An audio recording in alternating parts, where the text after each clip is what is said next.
Ya, kita renungkan satu tema, berharaplah kepada Tuhan. Berharaplah kepada Tuhan. Bersandarlah kepada Tuhan. Orang yang berharap kepada Tuhan, orang yang bersandar kepada Tuhan, dapat melalui masa-masa sesukar apapun, dan dia menjadi seorang pemenang. Katakan amin. Mari kita renungkan firman Tuhan dari kitab Ibrani pasal 10 ayat 23. Ibrani pasal 10 ayat 23, demikian sabda Tuhan. Marilah kita teguh berpegang. Teguh. Berpegang pada pengakuan tentang pengharapan kita. Sebab Ia yang menjanjikannya setia. Kita lihat dalam slide berikut ini, terjemahan BIMK, Bahasa Indonesia Masa Kini. Ini dari Lembaga Alkitab Indonesia yang dirilis tahun 1997 menggunakan metode penterjemahan dynamic equivalence. Dynamic equivalence artinya mengandung unsur tafsir agar mudah dimengerti oleh pembaca. Sedangkan Alkitab kita yang tadi kita baca bagian pertama, itu LAI yang disebut TB atau terjemahan baru tahun 74, itu menggunakan literal translation. Jadi pemindahan dari kata asli kepada bahasa tujuan secara literal. Dan ini secara dynamic equivalence. Kita baca ayat itu sama-sama 3, 2, ya. Hendaklah kita berpegang pada harapan yang kita akui. Sebab Allah bisa dipercaya dan Ia akan menepati janjinya. Hendaklah kita berpegang pada harapan yang kita akui, yang kita percaya, yang kita imani.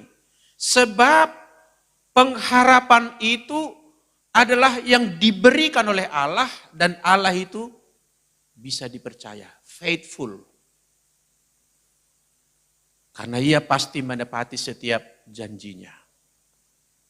Kita lihat dulu satu slide berikut ini. Jangan stop berharap. Jangan stop. Kalau bisa cepat jalan, bagus. Kalau tidak bisa cepat pun, tetaplah berjalan dalam kehidupan ini. Jikalau perahu kita di tengah laut, hendak karam, mau karam, jangan kita berpangku tangan. Jangan pasrah lalu, udahlah yang terjadi, terjadilah. Jangan. Para pelintas alam, pendaki gunung, penjelajah hutan, mempunyai semboyan. Kalau kita tersesat katanya, di hutan atau di gunung, jangan pernah berhenti berjalan. Seletih apapun kita, sampai menemukan rumah penduduk atau posko terdekat. Sebab kalau kita sudah dalam keadaan tersesat, lalu pasrah, mungkin kita terduduk di situ dan menyerah, nanti panas bumi menyerap tubuh kita dan kita bisa menjadi makin lemas dan mati. Jalan terus. Apalagi kita orang beriman, jalan setiap hari, jalan bersama Tuhan Yesus. Amin. Ia yang menjanjikannya katanya setia, dapat dipercaya, karena Ia akan menepati setiap janji yang diberikannya. Slide berikut menunjukkan begini saudaraku. Dunia ini saya sebut sedang hopeless. Dunia kita berpijak saat ini sedang hopeless. Harapannya samar. Tidak tentu arah. Kalut. Keadaannya mungkin boleh dibilang buram. Memang ada sedikit secercah kabar baik. Minggu lalu terjadinya misalnya kesepakatan baru antara UAE dengan Israel. Mereka berjabat tangan dan berdamai, terjadi kunjungan diplomasi secara resmi, ramah tamah yang luar biasa dan berkomitmen akan kerjasama. Sebab Israel berkata, we are not the problem, we are the solution, kata mereka. Kami bukan masalah di kawasan ini. Kami justru bagian daripada penyelesaian masalah. Mudah-mudahan kabar baik ini menebar dan mempengaruhi kawasan Teluk dan makin banyak orang berdamai. Sebab di mana ada damai sejahtera, di situ berkat Allah semakin berlimpah-limpah, katakan amin. Dan menurut saya kedamaian di kawasan Teluk akan mengukur kedamaian dunia secara global. Memang itu ada secercah kabar baik. Tapi kabar-kabar yang lain yang paling viral, yang paling yang happening gitu ya. Kalau kita lihat dunia ini nampaknya suram. Corona sudah hampir 8 bulan. Keadaan belum nampak seperti menjanjikan. Bad news. Kalau situasi new normal ini tidak benar-benar menggerakkan roda ekonomi, itu akan terjadi etape yang disebut resesi. Sudah di depan mata. Bahkan ada pengamat berkata, bukan lagi resesi, depresi. Depresi ekonomi, stres ekonomi. PHK mungkin akan semakin banyak, karena banyak kegiatan atau sektor bisnis belum berjalan secara normal, walau sudah new normal. Ini sekali lagi bukan menyuruh kita hendak ceroboh, tapi memang kehidupan harus berjalan sesukar apapun situasi yang sedang ada, katakan amin. Kalau tidak kita akan juga mengalami dampak yang merupakan pukulannya. Sebab kalau resesi ekonomi, depresi ekonomi terjadi, biasanya akan diikuti oleh gaduh politik, krisis politik, lalu krisis sosial, dan terjadilah bencana kemanusiaan. Sejak di perjanjian lama saya belajar Alkitab, di mana terjadi kekurangan air, di situ terjadi perang. Air aja diperebutkan. Di akhir zaman minyak diperebutkan. Sumber-sumber mineral yang lain akan diperebutkan. Dan kalau ekonomi tidak bergelinding begitu rupa, maka terjadi hal-hal yang disebut namanya tekor. Kekurangan supply, demand-nya tinggi. Atau ada yang barang yang ada tapi tidak tersuplai, kegiatan atau distribusi tidak berjalan. Dan akibatnya akan terpukul. Dunia ini boleh bilang hopeless. Slide berikut. Krisis iman. Saya buat tanda tanya, karena ini merupakan suatu pencermatan saya belum melakukan penelitian serius. Kalau kita di dunia akademisi itu penelitian itu harus ada indikator-indikator yang terukur. Ini baru pengamatan secara mata telanjang, pikiran telanjang. Tahun 97 itu resesi di bagian Asia Timur, mulai dari Korea sampai melibas ke Indonesia. Memang Korea duluan sembuh, Indonesia lama sekali sembuhnya. Nah, apa yang terjadi 97-98? Goncang politik banyak di mana-mana. Tapi fenomena yang lain yang patut disyukuri. Di tengah resesi ekonomi terjadi pertobatan besar-besaran sekitar tahun 97, 98 dan tahun berikutnya. Tapi dibanding yang sekarang ini, corona ini sudah memukul bukan hanya Asia Timur, seluruh bumi dikenainya. Sampai sekarang saya agak kesulitan menemukan referensi benar-benar terjadi revival besar-besaran. Belum terjadi. Yang ada orang asik dengan TikTok. Seperti senang-senang saja. Enggak, saya enggak anti sih aplikasi-aplikasi yang menghibur itu. Justru di tengah orang susah perlu ada banyak hiburan-hiburan. Tapi banyak orang sudah terpesona di situ. Yang terakhir lagi avatar. Asik di situ. Enggak salah juga. Tapi maksud saya, apakah kita sudah sadar dengan keadaan yang sedang kita hadapi ini? Apakah kita sedang merasa dunia ini sedang business as usual gitu? Normal-normal sajakah? Coba kita lihat slide berikut ini dulu. Nah, ini 2-3 hari terakhir, kira-kira 4 hari yang lalu rilis ini. Di Indonesia saja saudaraku, sekarang udah 100 berapa dokter yang meninggal. Apakah itu tidak sesuatu bagi kita? Atau kita merasa, itu biasa. Gak ada apa-apa, normal saja. Ini baru dokter saudaraku. Belum lagi paramedis-paramedis yang lain. Ini sesuatu banget ini. Dunia sedang gonjang-ganjing sebetulnya. Tapi banyak orang merasa tidak terjadi apa-apa. Anteng-anteng saja. Tidak datang kepada Tuhan dengan sesungguh hati. Seperti hidup ini normal biasa saja. Kita lihat slide berikut. Ini udah puluhan tahun. Gerakan radikal sedunia. Dan tidak berhenti. Paling-paling mereka ganti kulit atau ganti baju.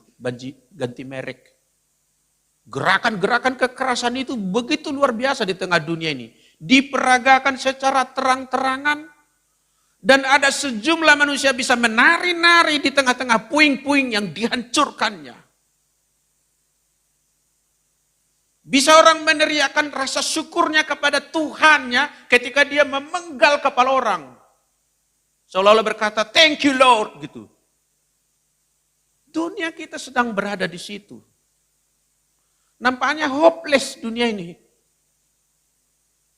Di mana peran agama yang bisa mempenetrasi kehidupan manusia. Orang kalangan agamawan sendiri pun telah larut dengan dunia ini. Beragama sih. Tapi tanpa Tuhan. Miris kadang-kadang ketika survei ditunjukkan di negara-negara yang ateis katanya, kriminalitas lebih rendah. Orang bisa memarkir sepeda motor mobilnya di depan rumahnya tanpa ragu. Beda dengan negara-negara yang agamawi ini, yang disebut mabuk agama ini, udah digembok pun 5 lapis, tetap jebol. Udah pakai gerasi, pakai CCTV, sampai-sampai ada orang berkata, ada ini alat pendeteksi pencuri katanya. Udah dicoba di Amerika, dalam hitungan 5 jam ketemu pencurinya katanya. Dicoba juga di Hong Kong katanya. Dalam waktu 2 jam ditemukan pencurinya. Kemudian dicoba di Jakarta, baru 5 menit hilang alat detektor itu. Itu potret kita. Tak merasa sesuatu yang perlu dikoreksi dalam hidup ini. Seolah-olah corona itu bagian daripada normalitas dunia gitu. Padahal itu secara iman kita boleh bilang ini challenge tersendiri. Di mana kita tidak dapat bertahan dengan kekuatan sendiri, tidak dapat berdiri dengan kekuatan sendiri, tidak dapat berharap pada kekuatan manusia, tidak dapat berharap. Jangan sampai kita merasa kalau vaksin ditemukan, selesailah problem. Jangan. Ketika vaksin baru ditemukan, nanti ada lagi genus baru lagi dari virus-virus yang lebih dahsyat. Berharaplah kepada Tuhan. Amin. Jangan berharap kepada ahli ekonomi, jangan berharap pada arsitektur politik, jangan berharap kepada manusia, bahkan juga berhentilah berharap kepada kekuatan sendiri. Kita lihat slide berikut lagi. Nah, dunia moral. Sudah seberadab apakah remaja masa kini? Ini patut dicemaskan loh saudaraku. Saya tidak berkata bahwa anak-anak zaman dahulu pastilah lebih baik daripada zaman anak sekarang. Tapi maksud saya patutlah dicemaskan ya. Di mana sekarang ini orang bisa menghina gurunya. Sesuatu yang di zaman saya anak-anak dulu pantang itu. Kita lapor sama orang tua kita bahwa kita dicubit oleh guru kita. Tambah lagi cubitan dari mama kita. Kalau kita lapor guru kita mencubit kita. Sekarang anak belum lapor. Baru lihat viral, anaknya datang ke ketua yayasan, pecat guru itu. Anak lebih berkuasa daripada guru. Moral. Moralitas anak. Ini sesuatu yang patut dicemaskan. Apalagi dengan dunia media sosial ini, seperti selevel semuanya. Kadang-kadang ada saja di Facebook saya itu orang komentar gitu, seperti tidak hormat, lalu saya buka profilnya, ternyata dia anak remaja, anak ingusan tanda kutip. Berani berbicara dengan tidak sopan kepada orang yang jauh lebih tua dari dia. Moral patut kita cemaskan. Dunia ini nampaknya hopeless. Memang ada cercah-cercah tadi kabar baik. Tapi saya mau kita tidak berputus asa dengan situasi dunia. Amin. Putus asa harus jauh dari kita. Putus asa, putus hubungan dari kita. Amin. Kita lihat slide berikut. Bagaimanakah seharusnya kita membangun harapan di tengah tadi segala macam dilematika dunia ini, problem-problem dunia ini. Bagaimana kita membangun harapan? Mari kita buka ayat Alkitab dari kitab Roma pasal 12 ayat 12. Demikian firman Tuhan. Roma 12 ayat 12. Bersukacitalah dalam pengharapan. Nah ini dia. Di tengah dunia tadi hopeless, harapannya kosong. Paulus mengatakan bersukacitalah dalam pengharapan. Berarti kita nggak boleh berhenti berharap. Tetap punya pengharapan. Generasi anak-anak kita menjadi orang-orang hebat di muka bumi. Katakan amin. Gonjang-ganjing politik tidak akan meruntuhkan kehidupan ini. Semua akan mendatangkan kebaikan. Rencana jahat tidak pernah menang. Pada episode akhir selalu menjadi pecundang. Katakan amin. Bersukacita katanya dalam pengharapan. Enggak hanya punya pengharapan, tapi bersukacita.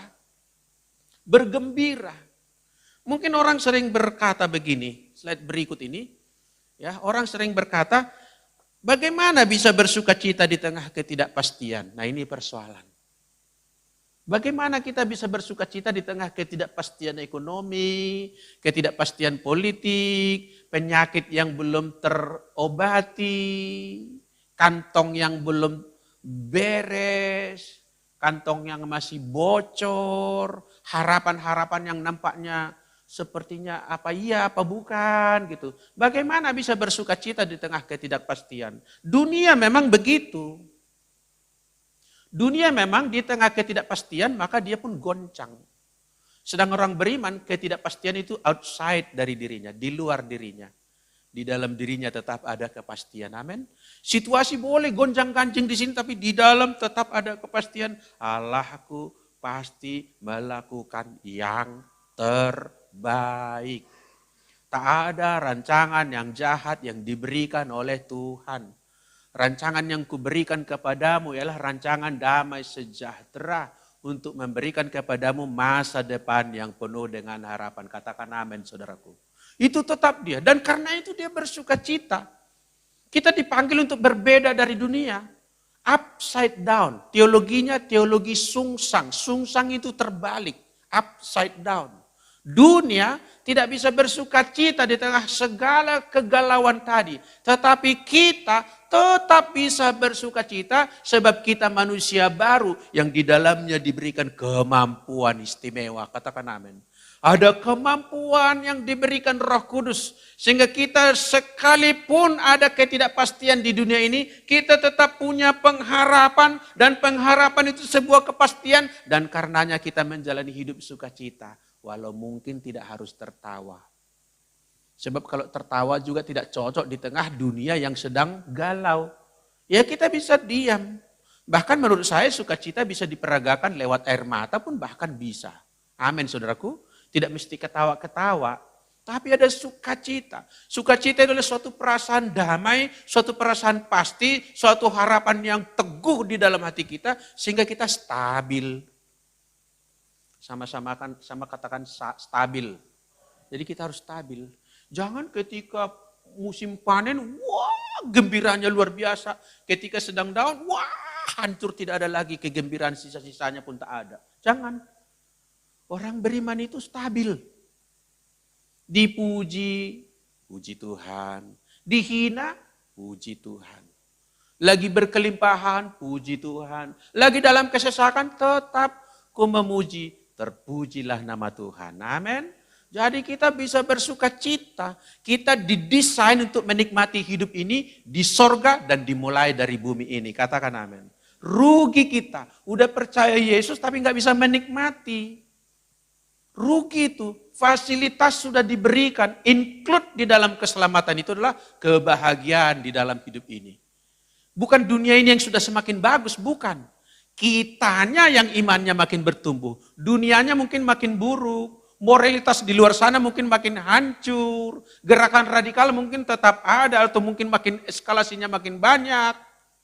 Tapi kita punya kepastian. Aku melangkah, Tuhan ikut beserta berjalan dengan aku. Amin saudaraku. Di mana aku berada, kemana Tuhan membawaku, di sana damai sejahtera berlimpah-limpah. Saudara, saya sangat suka kepada jemaat Makedonia. Coba kita lihat 2 Korintus pasal yang ke-8. 2 Korintus pasal yang ke-8 ayat yang kedua. Ya, jemaat Makedonia. Sama-sama katakan jemaat Makedonia. Iya, ini satu jemaat yang ada di masa gereja mula-mula. Di pasal 8 ayat kedua bunyinya demikian. Selagi dicobai dengan berat dalam pelbagai penderitaan, sukacita mereka meluap. Dan meskipun mereka sangat miskin, namun mereka kaya dalam kemurahan. Wow, luar biasa ya. Ini jemaat yang diidam-idamkan ini. Ini jemaat ideal ini. Jemaat impian. Kesinilah kita menuju. Sudah ada contohnya kok. Ada satu jemaat yang dicobai dengan pelbagai pencobaan. Tetap sukacitanya meluap. Kalau air dituang ke dalam gelas namanya meluap itu. Keluar sampai lebih dari gelas itu. Diberikan kepada orang lain. Ditaburkan kepada banyak orang lain. Tanda kutip tebar pesona, tebar senyum. Amin. Sehingga terlihat perbedaan antara orang percaya dengan orang yang tidak punya iman di dunia ini. Sama-sama facing the problem, the same problem. Tapi cara kita menjalani kehidupan, cara kita bersikap, sungguhlah amat berbeda. Jemaat Makedonia sekalipun sangat miskin, tapi kaya dalam pemberian. Wow, memberi. Ternyata syarat memberi bukan kelebihan. Tapi hati yang berlimpah dengan sukacita. Amin. Dia tidak mau dirinya ego. Dia peduli kepada orang lain. Jemaat Makedonia dipuji. Kalau sampai dipuji di Alkitab, itu artinya dipuji di sorga. Amin. Oh, dipuji di Alkitab ini kekal ini. Alkitab kekal loh saudaraku. Kalau udah disebut di sini terpujilah jemaat Makedonia, itu artinya terpuji itu. Hai hambaku yang baik dan setia, sekalipun engkau dicobai dengan pencobaan berat, engkau bersukacita melimpah, rohku ada di dalammu. Marilah hambaku jemaat Makedonia, berapalah jemaat Makedonia waktu itu, berapa kakak saya enggak tahu. Sebab sekalipun engkau sangat miskin, engkau masih mengulurkan tangan memberi kepada orang lain, roh yang ada padaku ada di dalam engkau. Marilah masuk ke ruang perjamuan. Kursimu telah disediakan, rumahmu telah disediakan, engkau mendapatkan kebaikan Tuhan yang abadi. Kita adalah manusia baru, dimampukan untuk bersukacita dalam segala keadaan. Jangan lupa ini, dimampukan. Memang pada dasarnya kita enggak mampu Bapak Ibu, dari bakat diri kita enggak mampu, tapi dimampukan. Sejak kapan itu? Sejak roh Allah berdiam di dalam kita. Maka kita terpanggil menjadi manusia berbeda dari dunia. Maka bagi kita khotbahnya Tuhan Yesus tidaklah aneh. Yesus berkhotbah, berbahagialah orang yang dianiaya. Orang dunia berkata, kasihan deh orang yang dianiaya. Yesus bilang, berbahagialah kamu. Jika karena aku, engkau dinista banyak orang. Dikatakan berbahagialah orang yang miskin. Orang dunia berkata berbahagialah orang kaya. Wow, luar biasa kita dibuat terbalik dari dunia ini. Jungkir balik prinsip hidup kita. Sebelum kita aneh di mata dunia, saya khawatir kekristenan kita belum sejati. I'm worry. Kalau kita sama dengan dunia, senyum ketika panen, menangis putus asa ketika paceklik, sama dengan dunia. Apa bedanya? Kalau cinta kita ditolak kekasih, lalu kita menangis dan putus asa, lalu mengatakan tak mau lagi aku. Semua laki-laki buaya, orang dunia juga bisa begitu. Orang surga itu berkata, terpujilah nama Tuhan yang memisahkan kami. Sebab sebelum pertunangan itu dilanjutkan, sebelum pernikahan terjadi, sudah selesai, pasti Tuhan menyediakan yang terbaik. Begitu dia. Terpujilah Tuhan yang menyelamatkan aku sejak sekarang ini gitu. Jadi baik dalam keadaan apapun kita tahu positive thinking. Allah turut bekerja dalam segala sesuatu untuk mendatangkan kebaikan bagi orang yang berharap kepadanya. Amin. Bersukacitalah dalam pengharapan. Yang kedua, bagaimana pengharapan kita di tengah dunia yang sedang hopeless? Menurut Paulus tadi, sabarlah dalam kesesakan. Ini pun rada-rada aneh ini. Sabar dalam kesesakan. Kalau sabar dalam ketenangan itu mudah. Sabar dalam kelimpahan itu biasa. Kata sabar memang mudah diucapkan tapi tidak terlalu mudah untuk dikerjakan. Mudah. Apa sulitnya? Sabar. Kan cuma S-A-B-A-R. Mudah kok mengatakan. Dinyanyikan pun bisa. Sabar, sabar, sabar. Bisa dinyanyikan. Tapi mau dilakukan ini perlu pergumulan. Amin saudaraku. Mari kita introspeksi diri. Apakah kita adalah orang yang sabar atau tidak sabar? Ada banyak orang di tengah antrian meja makan di pesta pun tidak sabar loh. Di tengah mau makan, udah gak sabar. Ngantri di mesin ATM, padahal mau ngambil uang ini. Belum dia membaca, maaf saldo Anda belum ketahuan itu. Di sana dia udah gak sabar. Mencari parkiran, banyak orang tidak sabar. Antri di lift, gak sabar. Hal-hal yang normal aja udah gak sabar. Sekarang dikatakan sabarlah dalam kesesakan. Orang dalam kelegaan aja sudah gak sabar. Apalagi dalam kesesakan. Dalam penantian yang sepertinya, seperti sekalipun sudah tua Bapak Abraham itu, namun tidak berhenti berharap. Amin saudaraku. Wow. Kalau pertolongan sudah di depan mata, sudah nampak videonya, mungkin bisa ini nampaknya belum ada. Bayang-bayangnya pun belum ada. Tapi kita bisa sabar. Dalam kesesakan, bagaimanapun sifat sabar adalah sifat yang baik. Bukan saja akan menyenangkan hidup kita dan menyenangkan banyak orang. Tapi sabar adalah energi. Sama-sama katakan sabar adalah energi. Ya, kekuatan ya, itu sebuah kekuatan. Tanpa kesabaran, banyak orang tidak sampai atau tidak jadi mengecap suatu hal yang baik. Udah dimulai sih, udah melangkah, mulai ragu. Masih sedikit melangkah, mulai semakin ragu. Gak jadi deh. Tahu-tahu sebetulnya jarak antara dia berputar balik tadi dengan jarak jawaban udah dekat. Gak sabar, gak jadi mendapatkan yang baik. Orang yang tidak sabar bisa mengambil keputusan yang bikin amburadul. Sesaat mungkin emosinya itu terpuaskan, terlampiaskan dengan keputusan itu.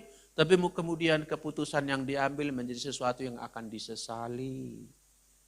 Berarti kesabaran adalah sesuatu yang harus kita miliki. Harus dilatih. Amin saudaraku.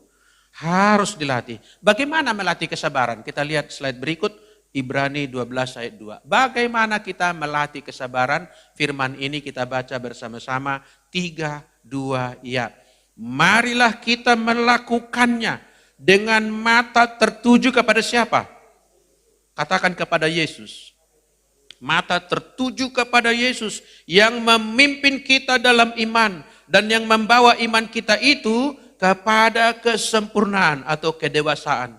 Yang dengan mengabaikan kehinaan, ini Yesus mengabaikan kehinaan di Via Dolorosa maupun sepanjang hidupnya. Tekun memikul salib. Ya, dihina pun dia tetap tekun. Lalu ganti sukacita yang disediakan bagi dia. Yang sekarang duduk di sebelah kanan tahta Allah. Sabar dia, tekun dia. Di dalam kehinaan, di dalam penderitaan. Akhirnya dia mendapatkan hal yang jauh lebih baik. Duduk di sebelah kanan Allah. Coba kita lihat dalam bahasa Indonesia masa kini. Dikatakan di sana demikian. Hendaklah pandangan kita tertuju kepada Yesus. Sebab dialah yang membangkitkan iman kita dan memeliharanya dalam kesempurnaan sampai akhir. Yesus tahan menderita. Ini dia. sabar dalam kesesakan. Yesus tahan menderita. Andai kata dia langsung melawan orang-orang yang meludahi dia, mencambuki dia, menghajar dia, mempecut dia 39 kali dengan apa yang bercabang gitu ya, mencabik-cabik punggungnya. Kalau Yesus tidak sabar, dia bisa melawan. 12 batalion malaikat pun bisa dikerahkan. Lalu dia misalnya marah dan berantam dengan orang itu, maka berkelahilah mereka, kira-kira gitu. Babak belurlah Yesus dan mati digebukin. Jadi gitu ceritanya. Tapi tidak. Sabar. Tekun. Kadang-kadang diam. Sabar itu dekat dengan diam, saudaraku. Jangan terus cepat mau ini. Kadang-kadang sabar itu diwujudkan dengan diam. Sabar menunggu sebelum berkata-kata. Daripada keceplosan. Nah ini dia, sabar. Bila perlu proposal ini tunggu ya Pak, saya pelajari lagi sekali lagi nanti. Besok saya kasih jawaban. Jangan tuh, enak ini, janji ini, kontrak ini menggiurkan ini, tanda tangan. Begitu tanda tangan gak bisa lagi digugat saudaraku. Sabar. Sama-sama katakan latih kesabaran. Dengan bercermin kepada Yesus, ujungnya kebaikan saudaraku. Bahkan kesabaran Yesus berbuah manis bagi kita. Ya, yang ketiga, bagaimanakah kita membangun harapan di tengah dunia yang putus harapan? Yang ketiga menurut Paulus tadi, bertekun dalam doa. Bukan hanya berdoa. Ini ada kata bertekun, ada penekanan, ada stressing di situ. Bertekun dalam doa itu sama dengan berdoa dengan tidak jemu. Nah, apa hubungan doa dengan pengharapan? Ini perlu. Sebab konteks tadi adalah pengharapan atau berharaplah kepada Tuhan, judul khotbah kita. Apa hubungan doa dengan pengharapan? Untuk menjawab ini, kita perlu tahu sedikit dulu apa itu doa, apa itu pengharapan. Jangan kita kaitkan dua-duanya kalau keduanya pun kita masih belum memahami dengan baik. Nah doa saudaraku, doa adalah berbicara kepada Allah. Setuju Bapak Ibu?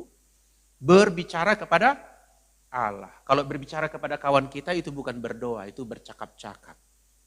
Tapi kepada Allah itu disebut berdoa. Tapi tidak hanya berbicara kepada Allah arti doa. Dimensi doa yang intim, intimacy prayer, itu adalah komunikasi dua arah. Jadi kalau berdoa kepada Allah bisa seperti satu arah dia. Yang penting saya naikkan doa saya tutup dengan dalam nama Yesus, amin misalnya gitu. Tapi doa yang intimasi itu dua arah Bapak Ibu. Artinya apa? Dua pihak yang berbicara. Siapa? Saya. Siapa lagi? Allah. Juga dua pihak yang mendengar. Siapa yang mendengar? Saya. Juga Allah. Allah mendengarkan saya berbicara. Demikian juga saya mendengarkan Allah berkata-kata. Berganti-gantian gitu. Sebaliknya juga ketika saya berkata-kata, saya yakin Tuhan mendengar. Suaraku nyaring di telinga Allah. Katakan amin. Demikian juga ketika Allah bercakap-cakap dari sorga, bisa kita dengarkan di sini. Nah, intimacy prayer itu adalah komunikasi dua arah. Antara saya dengan Allah. Sedangkan pengharapan apa? Pengharapan menurut ayat-ayat yang kita baca tadi sudah bisa kita pahami. Pengharapan adalah janji Allah. Bukan permohonan kita. Bukan rencana kita. Bukan agenda kita. Yang disebut pengharapan dalam tulisan Paulus tadi maupun kitab Ibrani, pengharapan itulah janji Allah. Sebab dikatakan, ia yang menjanjikannya setia. Ia yang menjanjikannya menepati janjinya. Jadi pengharapan itu bukan buah pikiran kita. Pengharapan itulah janji Allah. Maka mengapa perlu bertekun dalam doa? Supaya saya memahami. Biarlah ku pahami apa yang kau janjikan kepada aku Tuhan. Sebaliknya biarlah ku naikkan doaku yang seturut dengan janjimu ya Tuhan. Terjadi kedinamisan doa itu. Sehingga doa seperti ini tidak lelah-lelah saudaraku. Kita sudah berdoa bangun pagi tadi. Sesudah makan mungkin kita masih terngiang lagi melanjutkan percakapan itu. Walau kita sambil berjalan. Memang waktu anak-anak kita diajar, marilah kita berdoa, tutup mata, lipat tangan. Kalau sudah dewasa tidak mesti lipat tangan dan berdoa. Sambil menyetir bisa nggak berdoa Bapak Ibu? Sambil memotong cabai bawang bisa nggak berdoa? Bisa, sambil bekerja tetap dalam suasana doa. Ada satu yang saya gumuli, ada satu yang belum saya pahami. Dan saya dalam proses bertanya kepada Allah dan membuka telinga mau mendengarkan dia. Itu namanya bertekun di dalam doa. Kalau dimensi doa kita seperti itu, maka kita dapat bersuka cita di dalam pengharapan. Karena pengharapan atau janji Allah sudah kita pahami. Kalau janjinya itu sudah kita pahami, paten. Mantap jiwa, Hong. Kalau janjinya sudah kita pegang, udah paten, udah mantap kita pahami, itu udah paten. Sebab janji itu tidak goyang. Langit dan bumi bisa berlalu, janji Allah tidak pernah meleset, katakan amin. Haleluya. Saudaraku yang dikasihi Tuhan, pengharapan adalah janji Allah. Maka saudaraku, konsep di dalam doa sebetulnya harapan yang kita akui sebab Allah bisa dipercaya dan ia akan menepati janjinya. Kita lihat dulu gambar ini, sedikit menerangi kita dengan gambar. Nah gini, biasanya Bapak Ibu kalau ditampilkan gambar berdoa, gambar orang lipat tangan, pejamkan mata. Kali ini berdoa yang saya tampilkan gambarnya buka mata, membaca. Di alam terbuka, bisa juga sih di kamar, bisa di mobil pun bisa, di hutan bisa. Maksud saya itu menunjukkan doa itu intimasi, dua arah. Bahkan proses bertanya kepada Allah itu bisa dengan cara membaca Alkitab, membaca buku renungan, membaca buku motivasi, membaca kesaksian hidup, membaca apa yang telah terjadi di gereja masa lalu. Bagaimana kita mengenal janji Allah kalau kita terus tutup mata dan tutup buku? Tutup mata, tutup Alkitab. Kira-kira paham janji Tuhan? Tidak aja, tidak paham. Buka mata sekarang berdoa. Open your eyes and speak to God. Buka mata, buka buku, baca. Baca renungan. Enggak punya renungan Pak, punya pulsa enggak?